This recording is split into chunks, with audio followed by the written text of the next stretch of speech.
Here I have a linear actuator, a proximity sensor, and a gear motor all connected directly to a Nextion touchscreen display. And what you'll notice is not connected is the Arduino. For this exercise, you will need the 4.3-inch Nextion Edge touchscreen display, as well as the input-output attachment board, a small linear actuator, a gear motor, an L298N motor controller, a 12-volt battery, a proximity sensor, and you will not need an Arduino.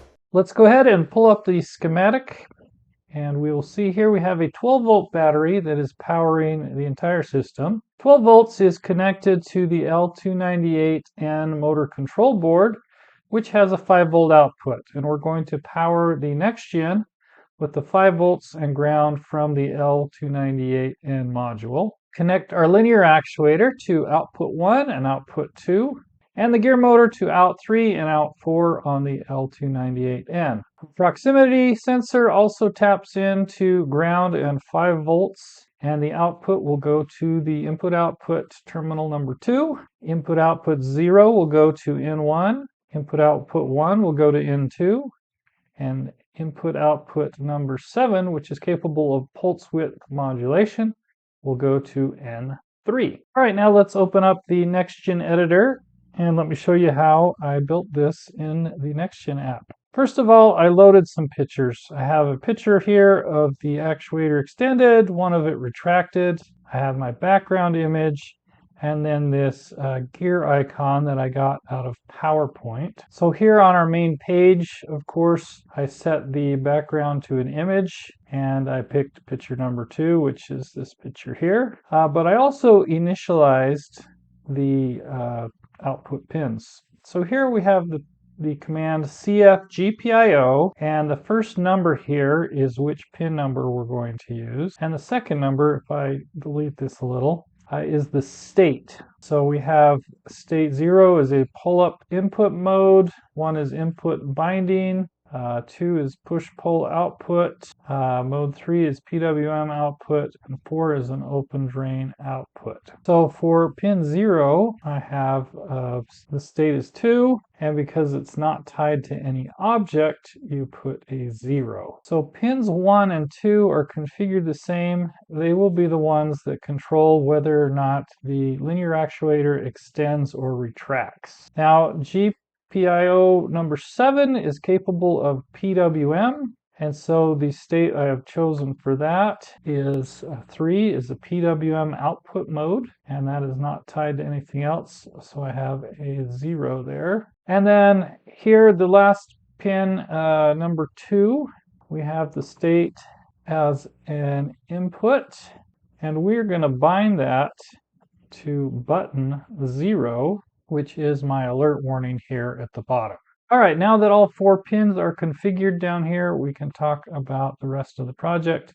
So up here I have a dual state button. You grab that over here in the menu. And I expanded the size, and I made the 2 images of the linear actuators to be the picture. So for picture number 1 and picture 2 is 0. So this is 1, this is 0. And so those will, for my linear actuator. Here we have a slider, and I've picked the image, this gear image, to be my center point on the slider. And then I picked some background colors that kind of match the existing background, and I set the opaqueness or the transparency to 90 so you could kind of see through the gauge while it's running.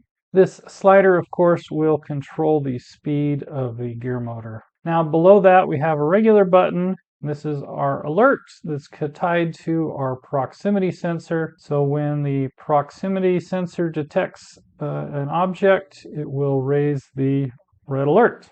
Now I have one more object here, and that is a timer that is not displayed on the screen. You can see it down here below, and you grab that over here from the timer menu.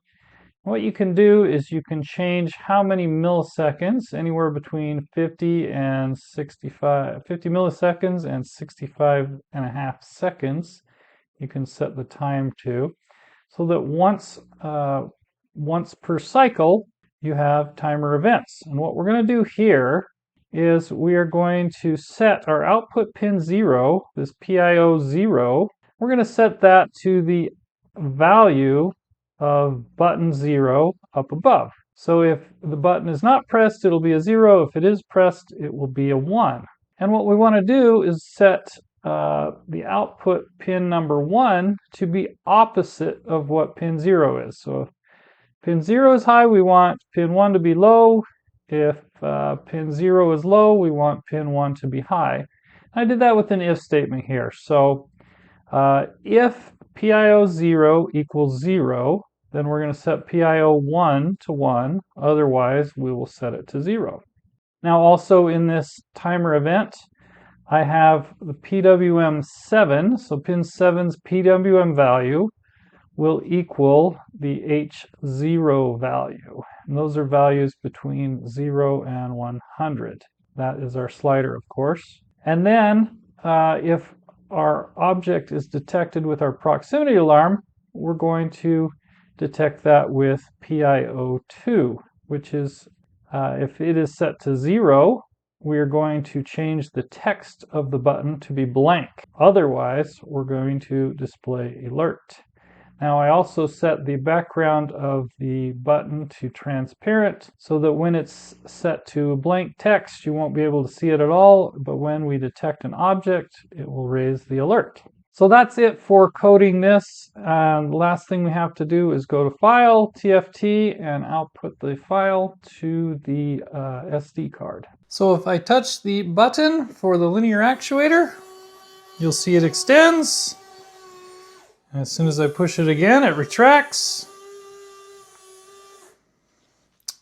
The proximity sensor puts an alert on the screen wherever it detects an intruder. And with this slider here, I can control the speed of the gear motor. So now you know how to control multiple devices using a Nextion touchscreen display without the need for an Arduino. If you haven't already, check out my Nextion weather station video, as well as my turbo boost and EGT display gauge. As always, thanks for watching.